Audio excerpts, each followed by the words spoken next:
kingfisher.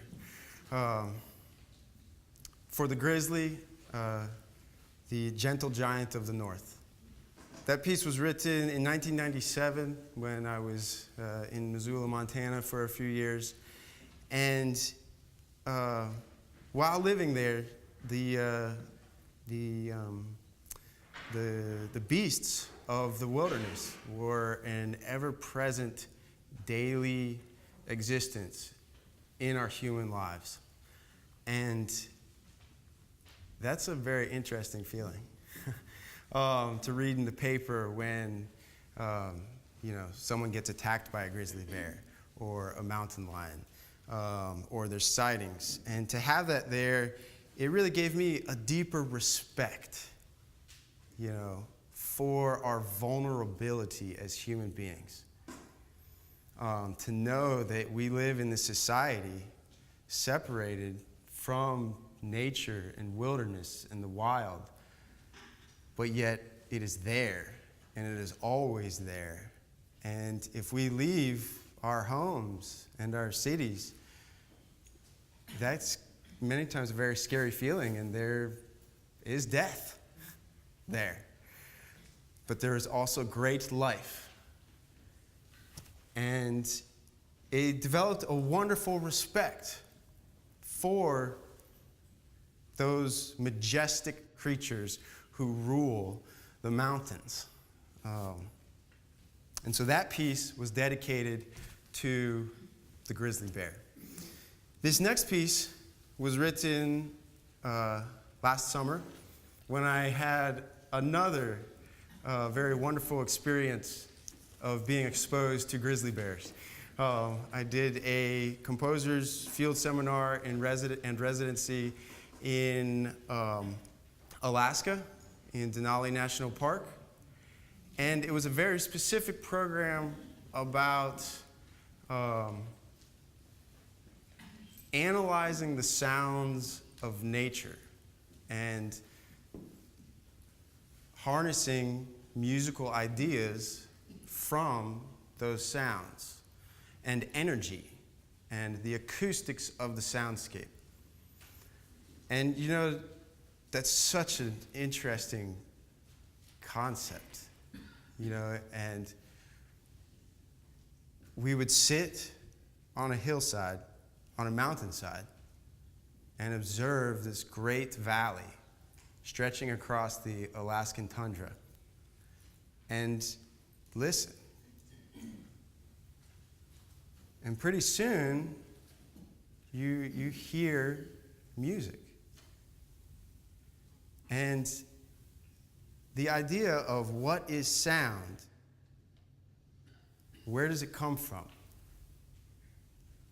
When does energy transfer into a sound wave? And when does the sound wave become audible? And so for the entire week of that class, we listened. And we studied the acoustics of what we were seeing and hearing.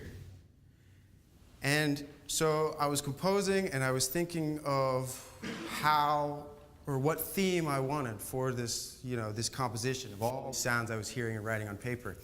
And I saw a little flower as I was walking through the forest, looking for herbs, really. And this little cluster of flowers, of these white, meek, little, brilliant aura shining up. And it was at that moment when I realized that there's just this great, powerful energy existing in all beings. And that energy, for me as a composer, can transfer into sound if I were to allow it.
I'm so thankful for these musicians.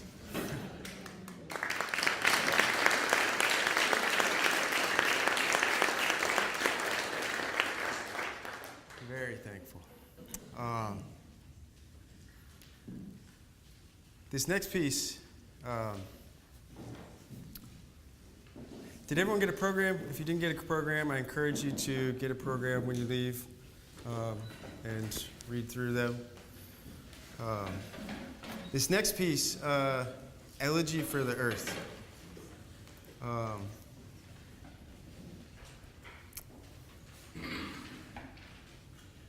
began this a couple years ago.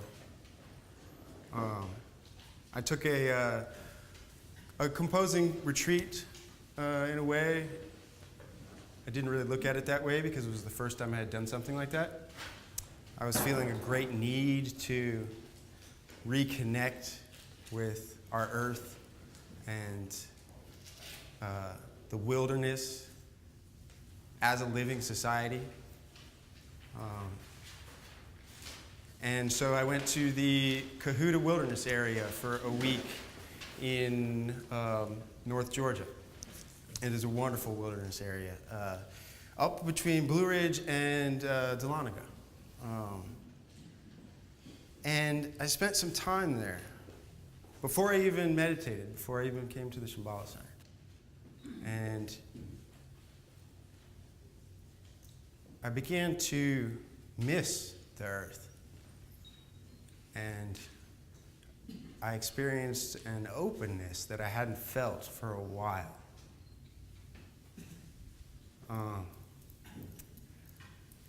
And with that comes a awareness of sorrow and suffering.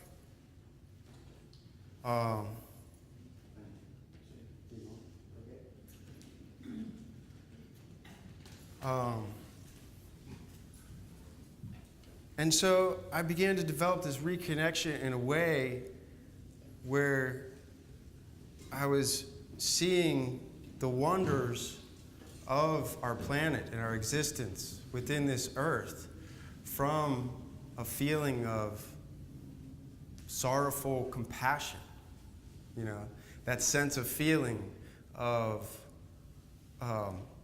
wanting to experience the joy but having to overcome this great obstacle of seeing destructive forces, as well as my own blockage and self-destruction not allowing me to see that.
Wow.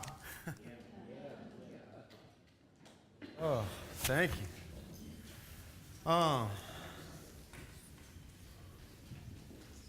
not everything is suffering. And from that, we can experience great joy.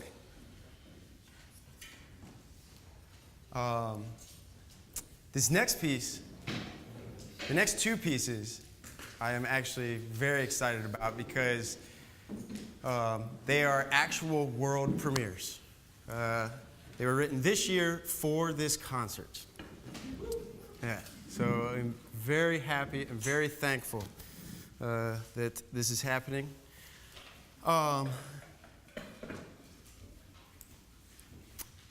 So you may have noticed somewhat of a theme about this, developing a connection to nature, to our natural world, to our human relationship to that experience and that phenomenal existence.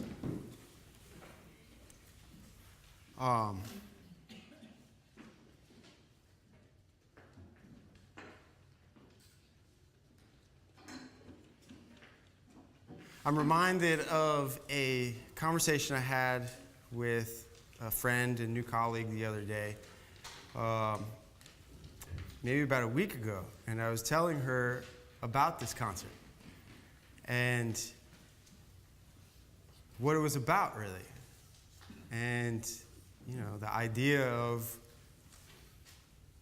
writing music inspired by nature and connecting as human beings to our natural world, the society that gives us life for our society. And she said to me, well, I don't know, where would I go to connect to nature? She said, I wouldn't know where to go. You sound like you're talking about heaven. And I was taken aback, and I was thinking, I was like, well, I kind of am. So my response was, I'm talking about my front yard. There is so much beauty right in front of us. Nature exists all around us. This yard out here is full of the same clovers that exist 1,000 miles from us without any buildings. That life is right there. And we can be a part of that. We can open ourselves to appreciate that, to see that beauty. And, that's a struggle. We live in a society that disconnects us from that on purpose sometimes, And it's hard to step away from that and step away from those comforts. But if we can see that and open ourselves to those existences, to those beings,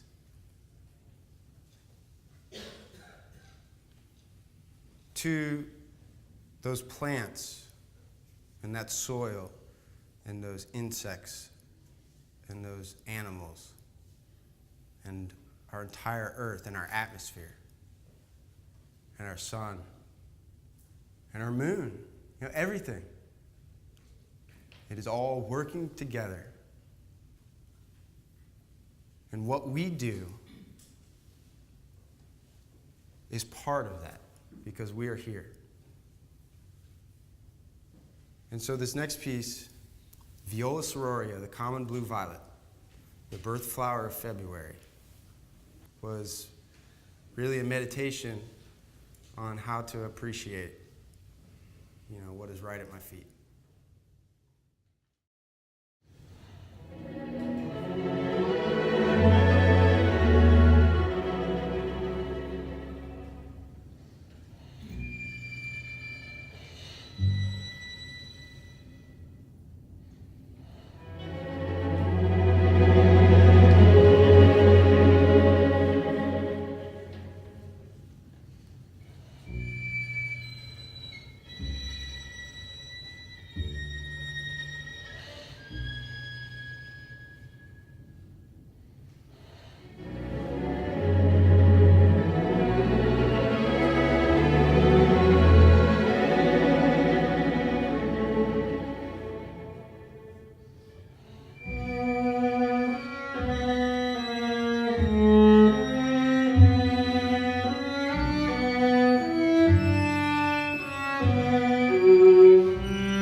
Yeah. Oh. Um.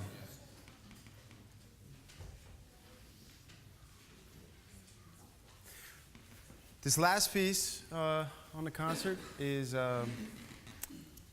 was just written a couple months ago, and it was composed and inspired through a series of really kind of self-residencies, I guess if you call it, or hanging out at a very special local environment that is completely unique to North Georgia, the Piedmont region, and has,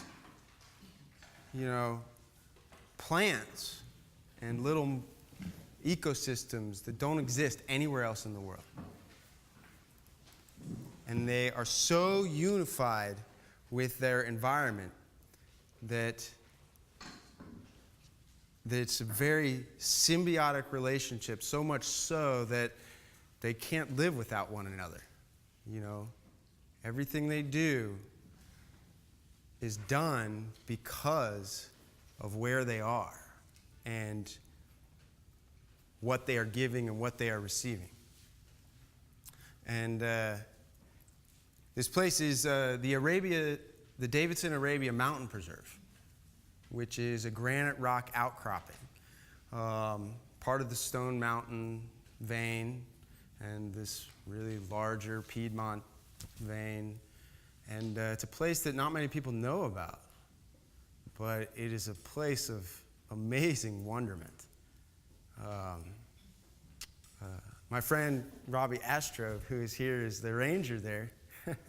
And we started talking about this idea of harnessing energy from nature, like last fall, I think, where we met at one of the local farmers markets. And he told me about this place. And he's like, dude, you got to come out here. He's like, come out for one of my morning nature hikes. And I was like, all right, I'm there. So I went out there and I found a world that I was like, I can't believe this is here, and I can't believe I haven't known about it. And I'm so thankful that I do know about it now. The Diamorphous small e is a very small plant that is like no other that I've ever seen. And it has a life cycle that spans an entire year, and a life cycle that is or does completely revolve around the granite sea around it. And it develops its own environment, its own complete ecosystem within that sea of granite. These little solution pits that it creates for itself. It has adjusted its being to what it has and what it can live off of.